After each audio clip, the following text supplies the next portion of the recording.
Hola, pues vamos a hablar de las generalidades de la actividad del hígado. Entonces abordaremos los tópicos básicos de la fisiología del hígado en esta presentación. Para ello podemos decir que el hígado es un órgano en forma de gajo, ubicado de forma eh, lateral derecha comúnmente debajo de la caja torácica, debajo del diafragma, por encima del duodeno y por delante del estómago, y dispone de una vascularización peculiar ya que tiene atribución nutricia y una atribución también funcional. Es considerada la glándula más grande del cuerpo humano, el primer centro hematopoyético y un órgano de los más voluminosos, representando el 2% del peso corporal total con kilo y medio. Tiene múltiples funciones, entre las que se pueden resaltar aquí son la de detoxificación, la degradación, la síntesis, el almacenaje y la secreción de algunas sustancias. En todas ellas, un proceso importante es la biotransformación de sustancias, ya sea para almacenarlas, para utilizarlas, para desecharlas, para hacerlas útiles en caso de algunos fármacos. Entonces, tenemos que analizar la forma en la que está dispuesto el hígado y podemos distinguir un lóbulo izquierdo, un lóbulo derecho, un ligamento falciforme, un paquete vascular en donde hay una arteria hepática, una vena cava y una vena porta en la parte baja, y también en la cara inferior está la vesícula y el colédoco y en las vías biliares en general, ¿sale? Si hacemos un corte dentro de un lóbulo hepático, lo que podemos ver es este detalle, en donde hallamos un área porta, una vena central, ¿sí? Algunas organizaciones celulares en las que podemos ver en algunos casos hexágonos, en algunos casos algo parecido a un hexágono, ¿sí? Y un área en donde vamos a hallar paquetes que le llamamos área porta, ¿sí? Y vamos a tener paquetes en donde hay vasos y hay conductos biliares también. En esto podríamos describir en general que en varios mamíferos, en el hombre hay algo parecido, ¿sí? En cada esquina, digamos, de estos hexágonos o eh, eh, poliedros que se están formando en cada ángulo, generalmente es común encontrar algo que se llama tallada portal, que consiste de un conducto biliar, una vena porta y una arteria hepática. Si hacemos un análisis un poco más grande que esto, podemos ver que es una red muy grande dentro de un tejido que está dispuesto como una malla gigante, ¿sí? Una trabécula en donde hay pues muchos vasos ahí en contacto, pero vemos que hay una disposición en la cual, como les decía, hay una triada en donde está una rama de la arteria hepática, una rama de la vena porta, ¿sí? Que van a mandar sangre hacia la vena central, y que de la vena central a la periferia hay una corriente de líquido biliar hacia el conducto biliar que está dispuesto junto con los otros dos elementos para formar la tallada. Y entonces histológicamente podemos encontrar varias concepciones de la distribución de tejido en el hígado, y así podemos hallar algunas de estas representaciones que vamos a comentar en las siguientes diapositivos. La unidad funcional básica del hígado, podemos comentar que es el lobulillo hepático, y es una estructura cilíndrica o decía poliédrica de varios milímetros de longitud y de 0.8 a 2 milímetros de diámetro. Aquí está algo que parece de forma pentagonal, pero hay muchos en el humano que sí tienen forma de hexaedro, y pues están los ángulos con las talladas. Después están los lobulillos hepáticos, dentro de los cuales podemos decir que hay tres clasificaciones: un lobulillo clásico, un lobulillo portal y un acino hepático.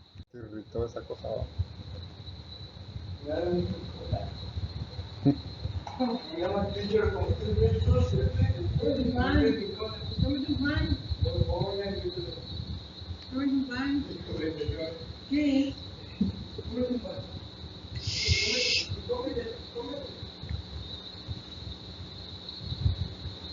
que ya le voy a seguir, calla que ya le voy a... Calla que ya le voy a seguir, calla que ya le voy a seguir.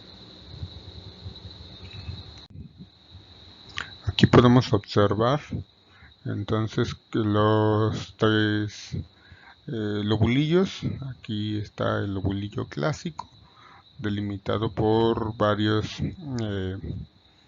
talladas, ¿sí? El lobulillo portal, delimitado por tres venas centrales y en el centro una tallada, y el acino portal, que va a tener es una forma de rombo en donde dos ángulos están dados por la vena central y dos ángulos más por la tallada. Dependiendo de del fenómeno que se pueda explicar del hígado, es conveniente en algunos casos utilizar alguna de las tres concepciones del lobulillo o de acino para que sea más claro.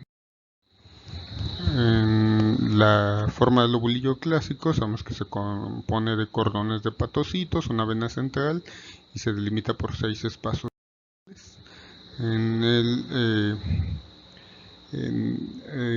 la forma portal vemos entonces como este lobulillo tiene una región central en donde está la tallada portal, ¿sí? Y tres regiones en donde el centro pues es esa vena central y tiene diferentes características. Por ejemplo, cuando hablamos de biotransformación podemos decir que hay regiones centrolobulillares, medio zonal o periportales, y que la biotransformación de una sustancia se da más a lo mejor o se inicia en esta región de la vena centrolobulillar, en donde se da un aporte de algo que es apenas inicialmente biotransformado y que una vez que se entrega ya en la tallada ha sido ya biotransformado. El caso del acino hepático pues es interesante, sobre todo porque se puede conocer la irrigación de los cordones hepáticos y pues sabemos que les decía es una forma de rombo en la cual que voy a trazar, ¿sí? Se pueden distinguir tres zonas. Una zona que está entre las talladas, en la cual se dice que pues puede tener un mayor contacto con sangre y oxígeno, regiones en donde hay una alta glucogenogénesis, ¿sí? Y la región tercera, que está más cercana de las venas centrales, tiene menos contacto con la sangre y son regiones donde ocurre más glucólisis y biotransformación de algunas sustancias. Y otros componentes importantes dependiendo de los procesos que vayamos a analizar. Podemos mencionar a las células de Kupffer para algunos procesos que son interesantes en inmunología, el espacio de Dice, algunos conductos linfáticos y las células de Ito para algunos procesos de almacenaje, de respuesta inmunológica y de regulación de algunas actividades. La circulación, como dijimos, es algo característico y tenemos una circulación portal que pues fluye desde aquellos torrentes sanguíneos de lechos venosos de el abdomen esencialmente, aunque también algunas regiones bajas del tórax, ¿sí? Y llega linfa y sangre, y los volúmenes que llegan desde ahí son importantes hacia el hígado. Entonces ahí hay algo muy importante porque pues van a llegar en esta región de la vena central y se comunicarán hasta la vena portal. Entonces lo que llegue ahí será producto de biotransformación antes de alcanzar la circulación general, y también pues puede ser importante si se requiere que haya una respuesta inmunológica, ya que pone en contacto lo que llegara a alcanzar el torrente sanguíneo en esta región y pueda ser presentado a células de Kupffer o otras células que permitan una respuesta adecuada a algo desconocido o algo que necesite una biotransformación específica con elementos que no necesariamente estén. El hígado también es un reservorio de sangre, puede contener cerca de medio litro de sangre, que es 10% del volumen total, cuando menos, y entonces puede vaciarse ese al compartimento central en caso de un déficit de volumen. ¿Sí? Si aumenta la presión de la aurícula derecha y se transmite al hígado, este se expande y aloja medio litro a un litro más. La circulación sanguínea entonces así va, fíjense, desde el tubo digestivo hacia la vena porta, las venas portales, a los sinusoides hepáticos, ¿sí? Y pues se permite el procesamiento de todo aquello que se contuvo desde el tubo digestivo, ¿sí? Después pues desde la vena central se va hacia las venas hepáticas y hacia la vena cava para que aquello que estuvo en el hígado pueda llegar o alcanzar la circulación general. Este es otro ejemplo de la disposición de todo aquello que puede llegar hacia la vena central y de ahí ser transportado hasta una vena hepática o hacia un conducto biliar. Un esquema más grande podemos observar cuáles son los afluentes hasta la vena porta y sabemos que llega sangre con algunos contenidos que pueden haber sido absorbidos en el estómago, en el duodeno, ¿sí? Procesados incluso por el páncreas, ¿sí? O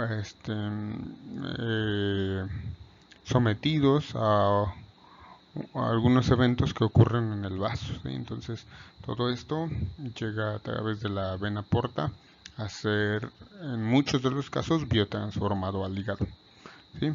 Y en algunos casos algunas sustancias se biotransforman y se excretan hacia las vías biliares o hacia la vesícula, que en su momento vaciará otra vez hacia el duodeno. Entonces la vena porta, la vena hepática otra vez hacia la vena cava, se manejan con un fluido a través de cambios de presión. Entonces hay una presión en la vena porta de hasta unos 9 milímetros de mercurio, en las venas hepáticas de 0 milímetros de mercurio. Recuerden que tomamos como referencia la presión atmosférica, ¿sí? Y después en su conjunto el vaciado hacia la vena cava permite que en ella se alcancen presiones de hasta unos 5 milímetros de mercurio otra vez y que vayan avanzando hacia la aurícula derecha, en donde generalmente hay presiones muy cerca del cero que le permiten que regrese hacia esta región, ¿sí? En cuanto al volumen que llega por la arteria hepática, que generalmente juega un rol nutricio, es de 300 mililitros por minuto de afluente hacia el hígado, y la vena porta un poco más de 1 litro por minuto, ¿sí? Esto representa el 27% del gasto cardíaco en reposo. En cuanto a la circulación linfática, dijimos que juegan un papel importante el espacio de Dice, las células de Kupffer y algunas otras células presentes en estas regiones parecen ser importantes para comunicación con vasos linfáticos y el sistema inmunológico en general, ¿sí? Se produce una gran cantidad de sustancias que digamos que en los últimos 50 años ha incrementado la descripción de estas sustancias en específico, y dentro de las sustancias que se han descrito se halla una gran cantidad de citocinas, factores de crecimiento, ¿sí?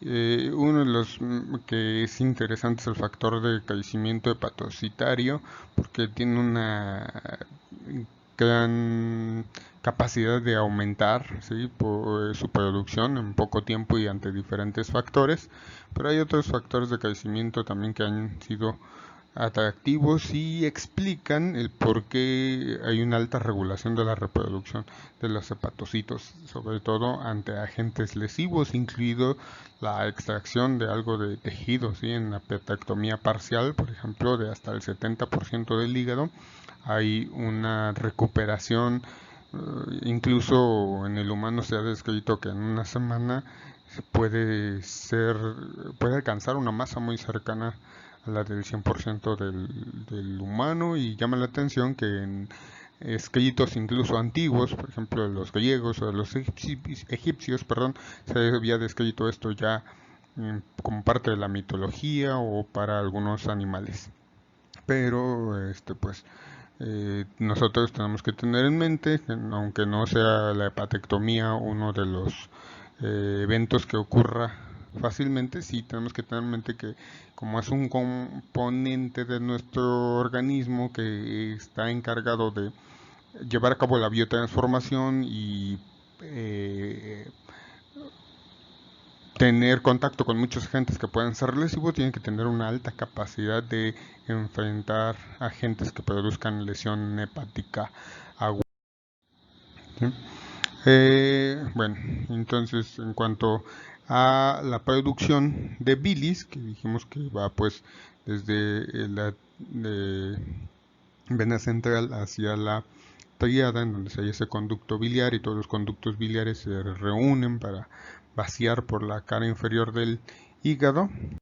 Comentar algunas cosas y decir que la bilis es un líquido espeso, amarillo verdoso, ligeramente alcalino, compuesto por agua, sales biliares, sales inorgánicas, pigmentos biliares, ácidos y colesterol. La composición especial es de agua, pero dijimos que hay sales biliares, bilirrubina y colesterol, ácidos grasos, lecitina, que permite que no se adhieran algunas sustancias fácilmente a las paredes, ¿sí? Y electrolitos en concentraciones, miren, por ejemplo, de sodio y potasio, al menos en la bilis hepática, muy parecidos a las que se hallan en el plasma. ¿Sí? La capacidad máxima de la vesícula biliar es de 30 a 60 mililitros, y entonces quiere decir que contiene un volumen del que se está vaciando desde el hígado, pero otro se está vaciando directamente a las vías biliares comúnmente. La mucosa vesicular absorbe continuamente agua, sodio y cloruro, y entonces cambia un poco la composición de la bilis que se mantiene ahí, mientras que les digo la otra pues se mantiene en las vías biliares y puede vaciarse dependiendo de los estimulantes de vaciado hacia el duodeno. Gran parte de esta absorción depende del transporte activo de sodio a través del epitelio vesicular, y sigue después una absorción secundaria de iones cloruro, agua y los demás componentes que puedan difundir. ¿Sí? Entonces el vaciamiento vesicular se da tras una señal con diferentes agentes, les llaman a varios colecistos cinéticos, ¿sí? Entre ellos la colecistocinina y la gasteína pueden ser agentes, pero hay varios agentes que describir como agentes que ayudan o dan una señal para el vaciado de la vesícula, y se vaciaría otra vez con lo demás que esté acumulado en las vías biliares hasta alcanzar el esfínter de Oddi, propiciar su apertura y alcanzar la segunda porción del duodeno en la mayoría de los individuos. Okay. Decimos que producimos esta bilis en el volumen aproximado es de 1 litro diario, en un color amarillo, pardo o verde, con un pH ligeramente alcalino, aguas y sales biliares, colesterol, un fosfolípido denominado lecitina, que ya dimos que el dato de que es importante para evitar la adhesión de algunas sustancias que se vacían en el contenido biliar, pigmentos biliares y algunos iones, ¿sí? Y las funciones de la bilis son neutralizar la acidez del jugo gástrico, ayudar a la digestión de grasas y vitaminas liposolubles, transportar sustancias insolubles en agua, algunos pigmentos de la hemoglobina que son parte pues de la bilirrubina y biliverdina, vamos a verlos más adelante, el colesterol y algunos otros esteroles y algunas sustancias biotransformadas a partir de los fármacos que se hayan administrado a un organismo. En cuanto a las sales biliares, podemos mencionar que se producen 0.2 a 0.4 gramos al día en el hígado, se combinan con los lípidos y forman micelas y el 90 y el 95% son absorbidas en el intestino delgado y el otro 5% va hacia el colon y se convierten en ácidos desoxicólico y litocólico, ¿sí? Entonces aquí está un hepatocito en donde se hacen los conjugados de sales biliares que se cotransportan comúnmente con sodio, ¿sí? Y después se sacarán en la bilis y harán algunos conjugados con algunos aminoácidos o algunos derivados relacionados con los aminoácidos para formar complejos que faciliten el vaciado y la interacción con las cosas que se vacían en las vías biliares. Hay muchos detalles que pudiéramos mencionar de la biotransformación o procesamiento de los ácidos biliares, pero pues en esta presentación breve de el rol de las funciones hepáticas podemos mencionar que hay varios componentes que son interesantes en cuanto a sales biliares se refiere y que los transportadores de las sales biliares, como algunos que se habían descrito en los canalículos biliares, pueden estar relacionados, o se ha visto en los últimos años que están relacionados con la resistencia. Son pues proteínas que están relacionadas a las resistencias de algunas células al tratamiento con algunos fármacos, ¿sí? Entonces, son proteínas que tienen la capacidad de propiciar el movimiento de diferentes biomoléculas en un sentido y en este caso se utilizan estas sales biliares para ser excretadas hacia el canalículo biliar, pero quizá dependiendo de su formación biomédica futura puedan ver que están involucrados en procesos como el desarrollo de fármacos para neoplasias o para evitar neoplasias o prevenir algunos procesos neurales y algunas otras patologías. Se han descrito estas proteínas que funcionan para transportar aniones orgánicos y algunas otras moléculas pequeñas en nuestros organismos, en este caso para transportar a las sales biliares y vaciarlas en los canales biliares. La lecitina ya dijimos que es un fosfolípido con pocas calorías y que tiene la capacidad de dice desplazar el colesterol en para después metabolizarlo, se obtienen de algunos alimentos y que favorece la interacción con algunas sustancias, pero dificulta la formación de algunos conglomerados que comúnmente se asocian a adhesión en las vías. Los pigmentos biliares podemos saber que son derivados de la hemoglobina, que representan uno de los productos finales de la desintegración de los glóbulos rojos, que sabemos que ocurre aproximadamente 120 días después de su maduración.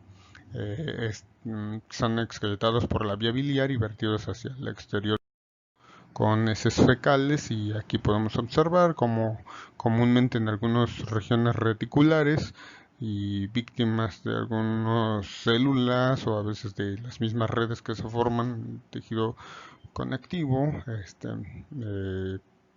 se libera el grupo hemo de los eritrocitos y entonces con enzimas como la hemooxigenasa se abre ese anillo hemo y se hace biliverdina y después con acción de la biliverdina reductasa se convierte en bilirrubina, ¿sí? Las bilirrubinas se conocen comúnmente como bilirrubinas directa e indirecta, ¿sí? Recuerden que la bilirrubina viene entonces a partir del grupo hemo como bilirrubina y se hace un complejo con albúmina. Esta es, vamos a decir que presentada o llega pues al hígado así, y no es tan fácil de que este complejo reaccione en el laboratorio, o digamos que no es tan sencillo determinarlo, pese al progreso de las técnicas con que se han estudiado, e inicialmente eh, se han descrito muchos más formas en las cuales se puede detectar el diclucurónido de bilirrubina, que se produce tras el procesamiento de la bilirrubina que se liberó del complejo bilirrubina-albúmina en el hígado. Entonces, a esta bilirrubina que formó los diclucurónidos se le llama bilirrubina directa. ¿Por qué? Porque en el laboratorio se puede medir más fácil directamente este diclucurónido de bilirrubina, mientras que la bilirrubina que no se había liberado de la albúmina, o aunque esté libre pero todavía no está siendo procesada, no es tan fácil de medir, y entonces antes se estimaba la bilirrubina total, se medía la bilirrubina total y después la que reaccionaba fácil, que es la directa, y a partir de restarle la total a la directa se calculaba la indirecta. Ahora hay varios procesos que permiten estimar incluso la bilirrubina directa e indirecta de una manera más precisa. Sí, pero este es el proceso y la manera entonces en la que se le denomina la bilirrubina presente en la sangre antes de pasar por el hígado como indirecta o no conjugada, ¿sí? Y a la bilirrubina directa conjugada con los glucurónidos.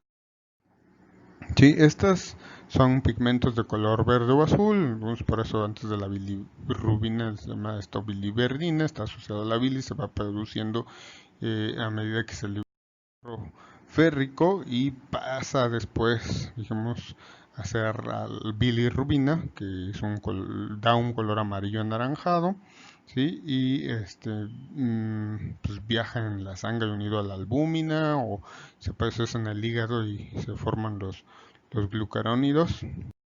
Comúnmente vaciarse como un diclucurónido de bilirrubina en la bilis. Puede actuar como un antioxidante, ¿sí? Y por acción de la glucuroniltransferasa formar esos glucurónidos o diclucurónidos de bilirrubina, y es a lo que dijimos que se conocemos como bilirrubina conjugada. Después puede procesarse, vaciarse hacia las vías biliares, alcanzar el tracto gastrointestinal, ¿sí? Y convertirse en urobilinas, principalmente el urobilinógeno, que es derivado del diclucurónido de bilirrubina, ¿sí? Las bacterias intestinales comúnmente son partícipes de este proceso, se convierte en estercobilina o urobilina fecal. También hay urobilina que puede ser absorbida y alcanzar el torrente sanguíneo y excretarse por la orina, sí, pero la urobilina generalmente da color marrón a las heces, comúnmente. Es en caso de que abunde por haber sido absorbido, da un color más fuerte también a la orina. Bueno, aquí está una representación gráfica y sencilla de todo este proceso, entonces espero que puedan retomarlo de las diapositivas anteriores. Y dice que, pues, en primer lugar, de los eritrocitos pues, se obtiene la hemoglobina. El grupo hemo está expuesto a un sistema retículo endotelial, y es la bilirrubina no conjugada, viaja en sangre transportada con complejos con la albúmina. Después digamos que se hace la bilirrubina libre indirecta, el hígado la capta y la conjuga para hacer los diglucurónidos de bilirrubina. Esa es la bilirrubina conjugada, se secreta la bilis, luego llega al intestino. En el intestino hay bacterias que eliminan el ácido glucurónido, ¿sí? glucurónico, perdón, y la bilirrubina liberada se convierte ahora en urobilinógeno. Una parte de ese urobilinógeno se reabsorbe, ¿sí? Y participa en algo que se llama ciclo enterohepático, porque se puede reabsorber y después otra vez ser liberada hacia el tracto gastrointestinal, fíjense, pero otro puede transportarse a la sangre y llegar a la circulación renal, ¿sí? Y pues participar para darle eh, esa urobilina, darle parte del aspecto o el color a la orina, ¿sí? Y mientras que otra de la que llegó acá y se transformó, se oxida, y entre ellos algunos de los productos son tercobilina, que da un color marrón a las heces, ¿sí? La circulación enteropática entonces es un proceso muy importante que no solamente involucra a la hemoglobina conjugada o no conjugada y sus productos, sino también permite la reabsorción de algunas otras sustancias. ¿Sí? Podemos ver que, por ejemplo, algo, cualquier cosa que llegue al tracto gastrointestinal se puede absorber, ¿sí? Después llegar por la circulación portal al hígado, el hígado procesarla, vaciarla, ¿sí? Y después que alcance la luz del intestino, otra vez puede ser reabsorbida. Algunas sustancias incluso son procesadas y después aquí se dan procesos de biotransformación también en el intestino que no pueden depender de enzimas de nuestro organismo. A veces son enzimas de algunos microorganismos que están viviendo ahí los que ocasionan que se vuelvan a formar sustancias que son fácilmente absorbibles y vuelven al hígado y el hígado las procesa para volver a excretarlas.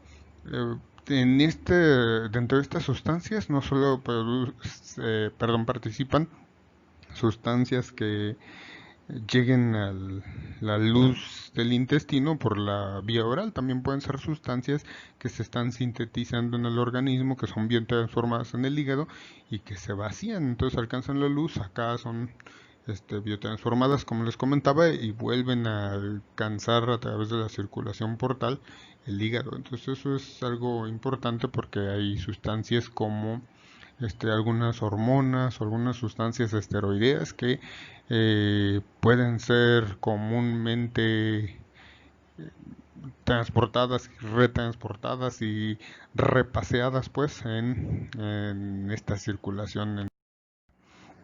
Eh, Hay muchas sustancias, no solamente las sales biliares, y eh, hay algunas sustancias que incluso pueden participar dentro de esta circulación enterohepática que no son reabsorbidas rápidamente en los primeros segmentos del intestino. Incluso hay sustancias que pueden, por ejemplo, conjugarse, liberarse así, pasear por todo el intestino delgado y hasta después en el colon, ¿sí? Este, permitírseles la reabsorción y alcanzar otra vez la circulación hepática y mantenerse en esta circulación enterohepática. En el caso de los fármacos es algo muy interesante porque pues los se administran, dijimos, se absorben, ¿sí? Pueden procesarse en el hígado, biotransformarse, vaciarse hacia el tracto gastrointestinal y después conjugarse otra vez, igual que algunas otras sustancias que no necesariamente son fármacos, ya sea por algún proceso de una enzima que está en el hígado o por una enzima que produzca un microorganismo que está en la luz del intestino y después regresar por la vena porta hacia el hígado nuevamente.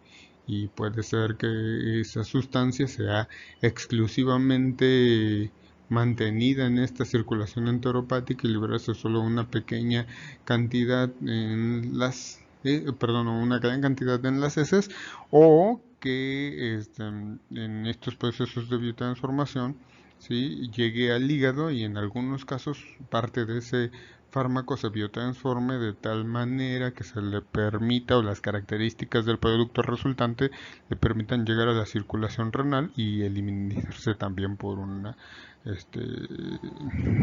por la vía urinaria. ¿Mm?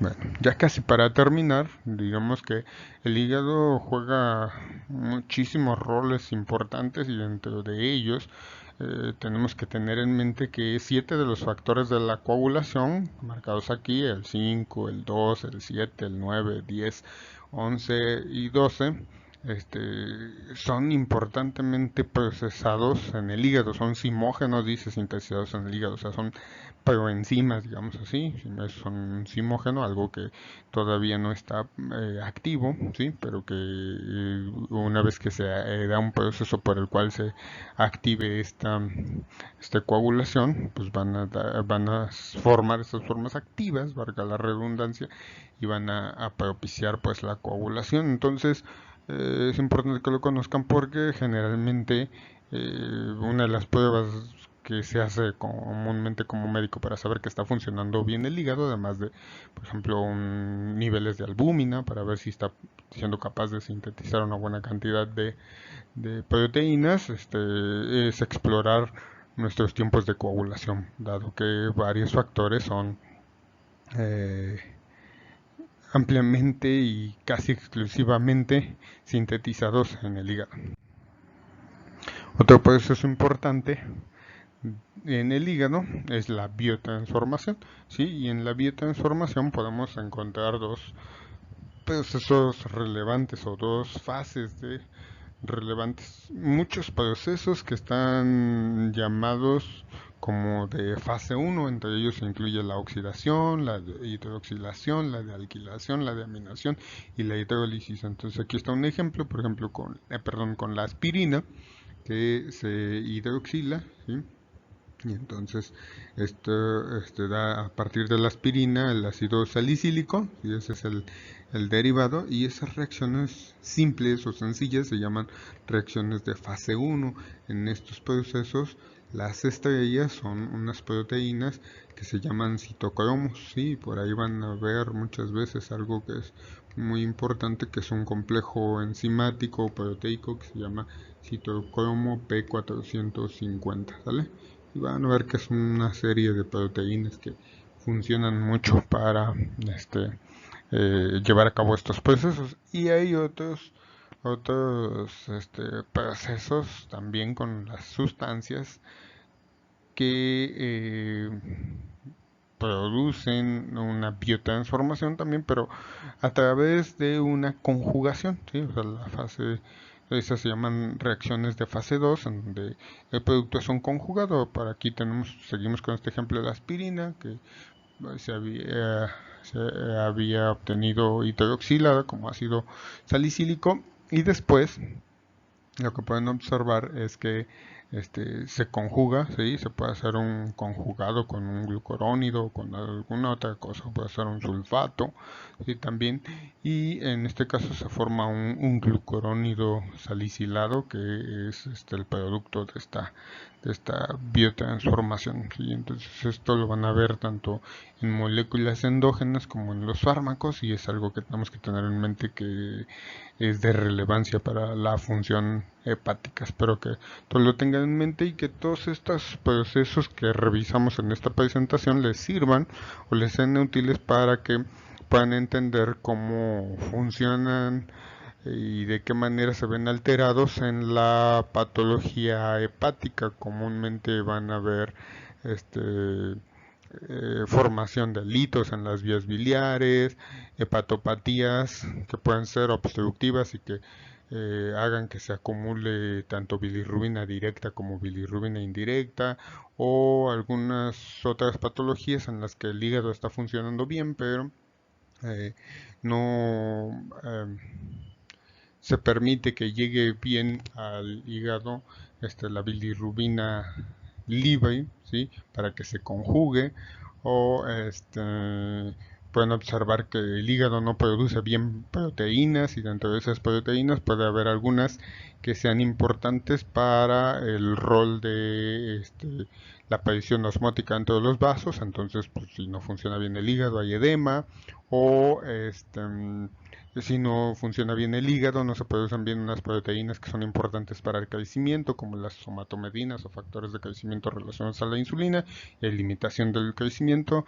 entre otras. Entonces, pues hasta aquí dejamos esta presentación y espero que sigan estudiando la fisiología del hígado.